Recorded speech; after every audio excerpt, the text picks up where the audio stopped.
Κοιτάξτε ένα short που έκανε έβασε ο Mr. Mobile. Βρέθη, λέει, καλύτερο ultra wide σε κινητό.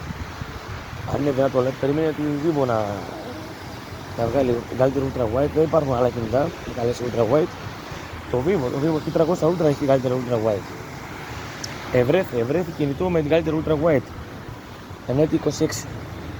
Έτσι γράφει το short. Επίσης γράφει μπαταρία, λέει, τέρας. Ένα άλλο short, μπαταρία τέρας με 6700. Δεν υπάρχουν άλλες μπαταρίες μεγάλες να κρατάνε ο καιρό. Μπαταρία τέρας 6700, η οποία κρατάει μια μισή μέρα. Μια μισή, 2 μέρες. Με 6700, έτσι. Όταν μια μισή μέρα βγάζουν τα με 500, εκεί βγάζουν. Γύρω μια μισή μέρα. Και αυτό με 6700 θα βγάζει τόσο. Είναι να ακούσω τα ίδια ότι μια παραπάνω μπαταρία με ένα ποσοστό το ίδιο κρατάει παραπάνω. Ξύγει να κρατάει όσο δίνει τα mAh. Δίνει 6.500-7.000 mAh, κρατάει 2-2,5-3 μέρες. Όχι να κρατάει μια μισή μέρα.